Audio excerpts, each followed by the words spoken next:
দীর্ঘ কর্মসংস্কৃতির জন্য জাপানের একটি খ্যাতি রয়েছে, যেটাকে অনেকে কুখ্যাতি বলে থাকেন। দেশটির ব্যবসায়ী ও কর্পোরেট কর্মকর্তা ও কর্মচারীরা অফিসে দীর্ঘ ঘন্টা ব্যয় করেন। ফলে দীর্ঘ সময় কাজ করার পর ক্লান্তি প্রশমনের জন্য কেউ কেউ স্থানীয় বারে গিয়ে মদ পান করেন। কিন্তু বেশি মদ পান করার পর বাড়ি যাওয়ার শেষ ট্রেন ধরতে ব্যর্থ হন।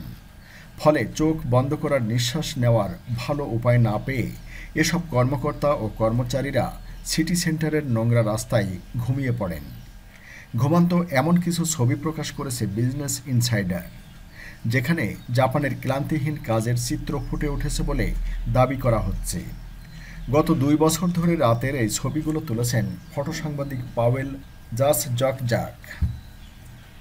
ছবির মানুষদের বলা হচ্ছে স্যালারিম্যান এবং ঘুমন্ত এসব মানুষের ছবি সম্বলিত বইটির নাম দেওয়া হয়েছে হাই ফ্যাশন। কথাই আছে জাপানিরা নাকি ঘুমায় না। জাপানের মানুষসহ অন্যরা এমন কথাই বলেন। জৈবিকভাবে চিন্তা করতে গেলে কথাটি অবশ্যই ঠিক না, তবে এর একটি সাংস্কৃতিক এবং সমাজতাত্ত্বিক গুরুত্ব আছে। 80-র দশকে জাপানের অর্থনীতি যখন কল্পনাতীত গতিতে এগিয়ে যাচ্ছিল, ওই সময়টাই জাপানিদের দৈনন্দিন জীবনে এক ধরনের অস্থিরতা ছিল।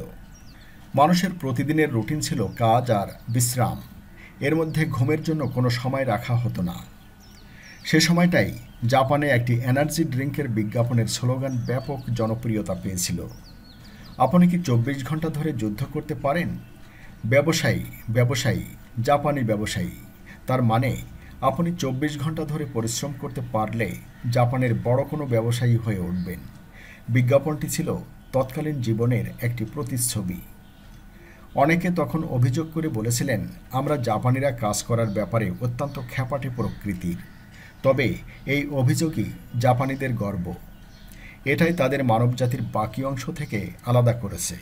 তারা প্রমাণ করেছে মানবজাতির মধ্যে তারা শ্রেষ্ঠ। জাপানে প্রতিদিনই অসংখ্য মানুষ পাতাল ট্রেনে তন্দ্রা যায়। অনেক জাপানি দাঁড়িয়েই ঘুমান, আর এটা দেখে কেউ আশ্চর্যও হয় না। তবে এই কাজ পাগল মানুষগুলোর চরিত্রে এক ধরনের বৈপরীত্য আছে। কাজের কারণে বিছানায় পিঠ লাগানোর সুযোগ তারা পান না, তারাই কিন্তু আবার কর্মক্ষেত্রে ঘুমাতে পছন্দ করেন। এ স্বভাবটাকে বলা হয় ইনেমুরি। মিটিংয়ে, ক্লাসে, লেকচারে যখন তখন ঘুমিয়ে যায় জাপানিরা।